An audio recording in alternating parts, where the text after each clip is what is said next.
Hi, and welcome back to Thone's Galatians Nibbles number 2, entitled Only One Gospel. And this is a reading from Galatians chapter 1, verses 6 through 10.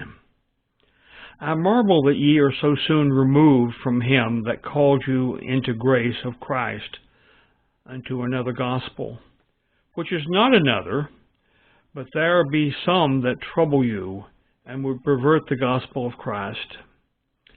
But though we, or an angel from heaven, preach any other gospel unto you than that which we have preached unto you, let him be accursed. As we said before, so I say I now again, if any man preach any other gospel unto you that is not ye received, let him be accursed. For do I now persuade men, or God? Or do I seek to please men?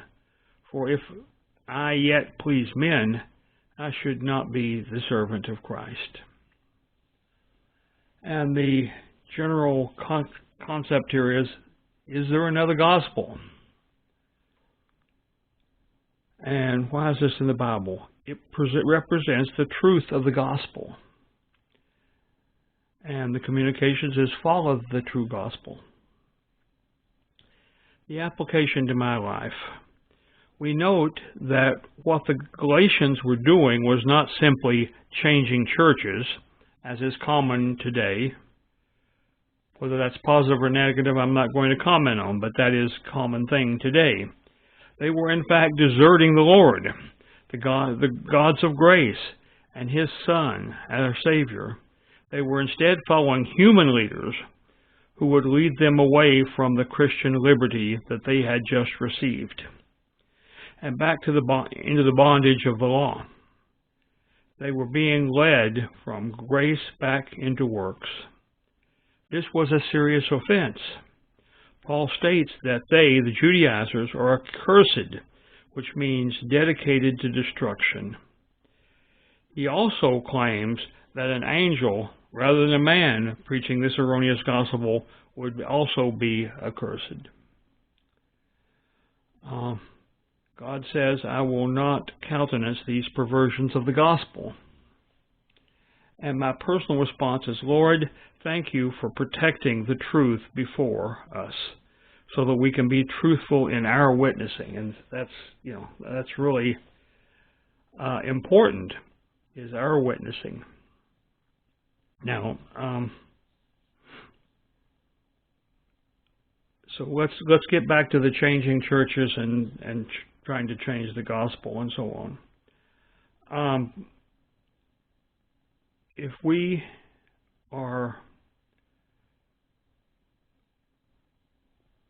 ready in the gospel to understand what it means and what the various aspects of it are, then we may find that the church we're in doesn't have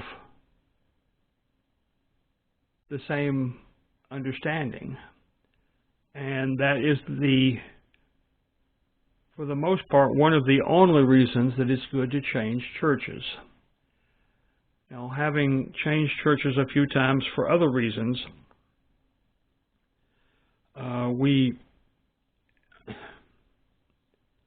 we endanger losing our focus on what's important and what isn't.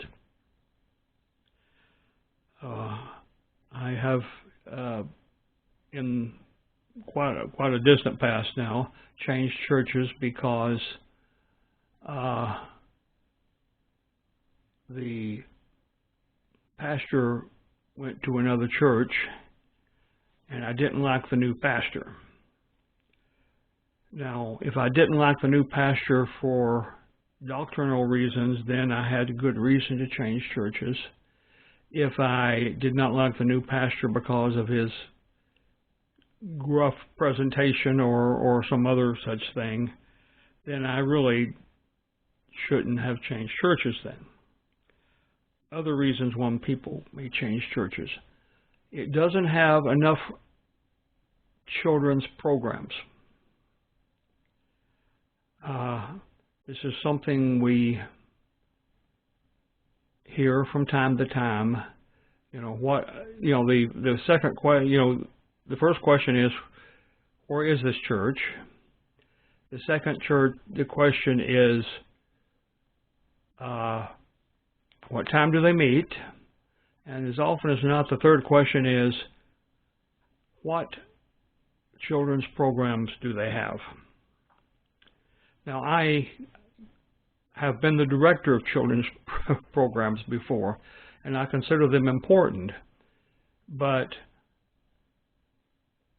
are they more important than the parents of those children getting a good foundational understanding of the gospel to teach their children? No. In fact, some people consider children's programs to be free babysitting.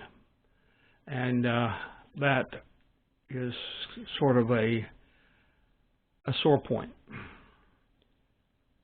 So anyway, the point is that these people were going way beyond that, searching for a church with this program and a pleasant preacher and so on.